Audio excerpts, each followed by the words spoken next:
Hello students, मैं अजीज़ बोहरा आप सभी का अपना वाला यूट्यूब चैनल में स्वागत करता हूं। इस वीडियो से यूट्यूब से मेरी जो भी अर्निंग होगी या जो अर्निंग हो रही है उसका 10% गरीब बच्चों को फ्री एजुकेशन प्रोवाइड करने में किया जाएगा, तो सपोर्ट करते रहिए। तो आज हम 11th class physics chapter number 2 units and measurement का टॉपिक पढ़ेंगे, डायमेंशंस ऑफ फिजिकल क्वांटिटीज़। इस टॉपिक को मैं बहुत ही अच्छे से, बहुत ही ईजी वे में एक्सप्लेन करने वाला हूँ, इसलिए इस वीडियो को पूरा देखिएगा। और अगर अभी तक आप लोगों ने हमारे चैनल को सब्सक्राइब नहीं किया है तो चैनल को सब्सक्राइब कर दीजिए, बेल आइकन को भी प्रेस कर दीजिएगा ताकि नए वीडियोस की नोटिफिकेशन आपको समय पर मिलते रहे। तो क्या है आज का हमारा टॉपिक? आज का हमारा टॉपिक है डायमेंशंस ऑफ फिजिकल क्वांटिटीज़। तो देखो, डायमेंशंस क्या होता है कि डायमेंशन से हमें किसी भी फिजिकल क्वांटिटी के नेचर के बारे में पता चलता है। तो सबसे पहला क्वेश्चन ये आता है कि फिजिकल क्वांटिटी क्या होती है। किसकी बात कर रहा हूँ मैं? Physical quantity. तो ये हम पहले भी पढ़ चुके हैं चैप्टर के इंट्रोडक्शन में।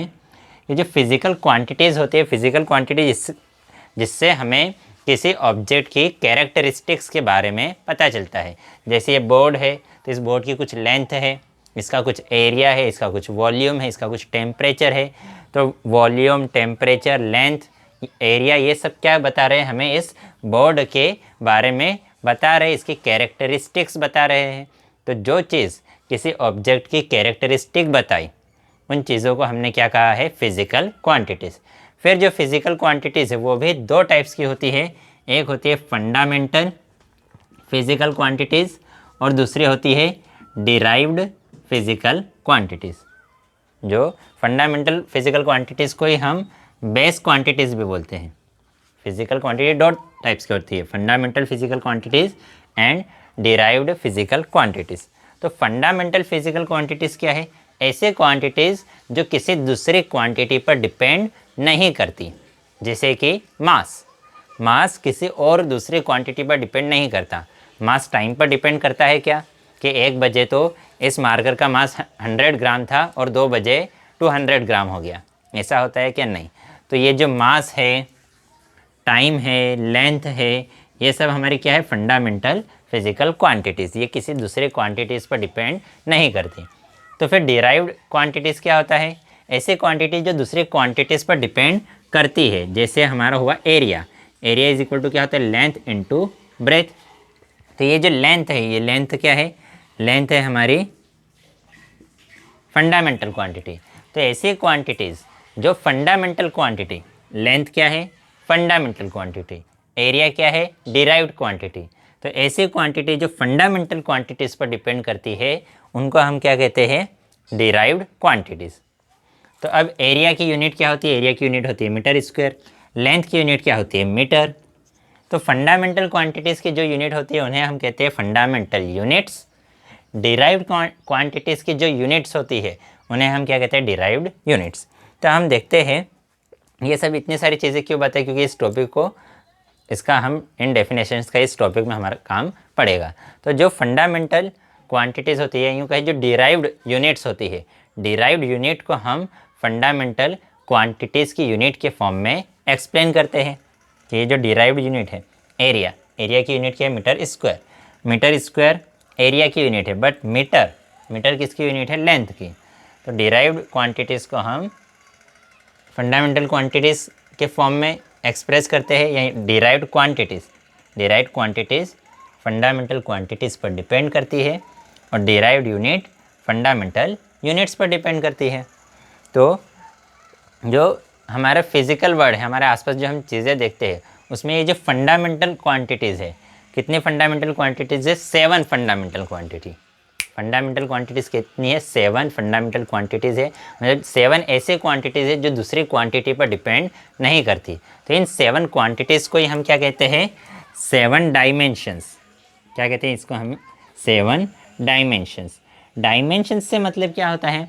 डायमेंशंस वर्ड हम इसमें भी यूज़ करते हैं, X dimension, Y dimension and Z dimension. तो ये एक्स, वाई और जेड हम पहले ही पढ़ चुके हैं।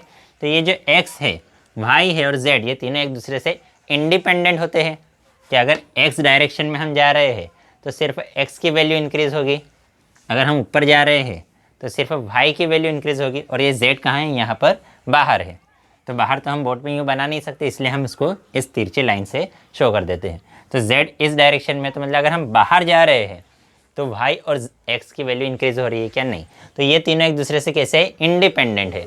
ना तो x y पे डिपेंड करता है, ना तो y z पे डिपेंड करता है। इसी टाइप से ये जो 7 फिजिकल फंडामेंटल क्वांटिटीज़ है, ये फंडामेंटल क्वांटिटीज़ भी एक दूसरे से इंडिपेंडेंट है, एक दूसरे पर डिपेंड नहीं करती, इसलिए उनको हमने क्या कहा है?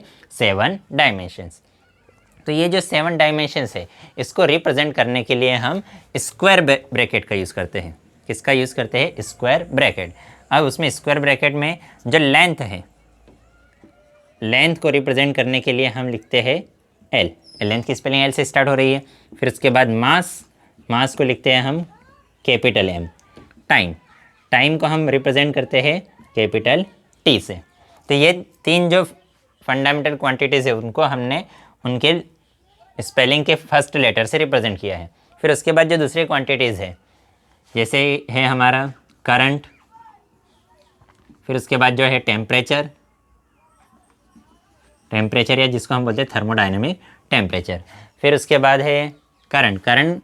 अब जितनी भी क्वांटिटीज़ पढ़ेंगे उसको हमने उनकी एसआई यूनिट के फॉर्म में रिप्रेजेंट किया है। करंट की एसआई यूनिट होती है एम्पियर, तो इसके डायमेंशन को हम ब्रैकेट ए से रिप्रेजेंट करते हैं। टेम्परेचर की एसआई यूनिट होती है केल्विन, तो के। फिर उसके बाद होती है ल्यूमिनस इंटेंसिटी, तो ल्यूमिनस इंटेंसिटी को हम रिप्रेजेंट करते हैं सी डी से।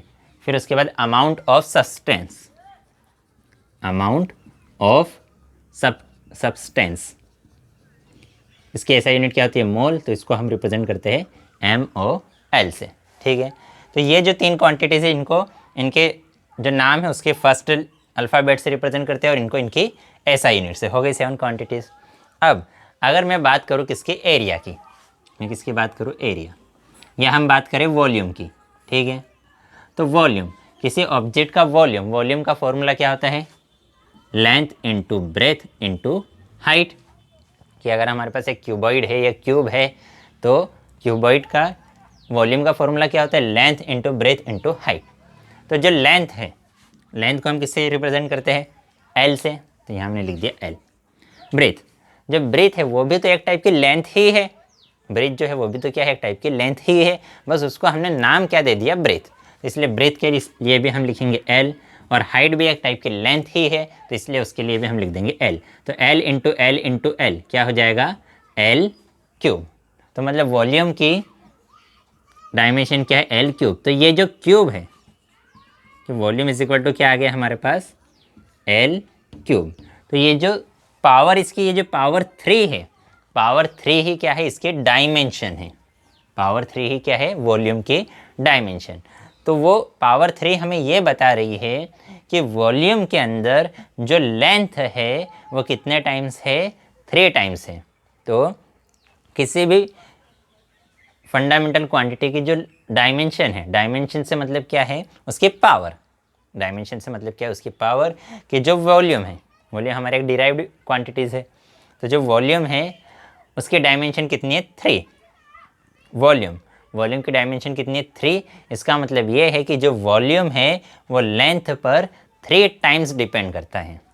वॉल्यूम लेंथ पर कितने टाइम्स डिपेंड करता है? 3 टाइम्स। तो ये जो पावर है, इस पावर को ही हमने क्या कहा है? डायमेंशन। पावर को क्या कहा है हमने? डायमेंशन। कि वॉल्यूम की लेंथ में डायमेंशन कितनी है? 3। वॉल्यूम की लेंथ में डायमेंशन कितनी है? 3 है। तो अब वैसे तो हमारे पास बहुत सारी डायमेंशन है, length, mass, time, current, temperature, intensity, amount of substance. But अगर हम किसकी बात करें? काइनेटिक्स की बात करें। ठीक है, काइनेटिक्स, ठीक है, बुक में भी काइनेटिक्स ही बोल रहे हैं ना, हाँ, या मैकेनिक्स की बात करें। अगर हम मैकेनिक्स की बात करते हैं तो सबसे पहले तो मैकेनिक्स होता क्या है? मैकेनिक्स क्या होता है? मैकेनिक्स का मतलब होता है फिजिक्स की वो ब्रांच जिसमें हम मोशन और फोर्स के बारे में स्टडी करते हैं। मैकेनिक्स भी 2 टाइप्स के होते हैं, उसमें काइनेमेटिक्स होता है और एक डायनेमिक्स होता है। तो काइनेमेटिक्स में मोशन की बात होती है, डायनेमिक्स में फोर्स की बात होती है।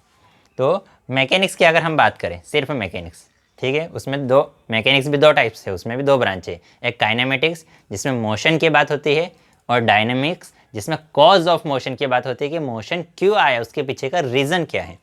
तो जिसमें अब मैकेनिक्स, तो मैकेनिक्स में हमने क्या कहा कि मैकेनिक्स में हमारा सिर्फ इन 3 चीज़ों से काम चल जाता है, लेंथ की डायमेंशन, मास की डायमेंशन और टाइम की डायमेंशन। इन 3 डायमेंशन से पूरा मैकेनिक्स के हमारा काम चल जाता है। तो ये हमने वॉल्यूम की डायमेंशन की बात कर ली। इसी टाइप से अगर हम फोर्स की डायमेंशन की बात करें तो डायमेंशन क्या है, किसी भी क्वांटिटी की पावर, पावर को ही हमने क्या कहा है डायमेंशन, पावर को ही क्या कहा है हमने डायमेंशन। कि वॉल्यूम कि लेंथ में कितनी डायमेंशन है, 3 डायमेंशन है, 3 डायमेंशन है मतलब वो लेंथ पर कितनी बार डिपेंड करता है, 3 बार, 3 टाइम्स डिपेंड करता है। Volume depends on length 3 times. ठीक है, इसी टाइप से और अगर हम दूसरे एग्जांपल्स देखें तो दूसरे एग्जांपल भी हम देख लेते हैं। जैसे अगर हम फोर्स की बात करें, किसकी बात करें, फोर्स, तो फोर्स इज इक्वल टू क्या होता है, mass into acceleration. Force is equal to क्या होता है, force is equal to mass into acceleration. तो मास की डायमेंशन क्या है, m, इंटू एक्सेलरेशन, एक्सेलरेशन क्या होता है, डिस्टेंस अपॉन टाइम। एक्सेलरेशन क्या होता है, एक्सेलरेशन होता है distance upon time square. Distance मतलब लेंथ तो मीटर, और टाइम स्क्वायर मतलब सेकंड स्क्वायर।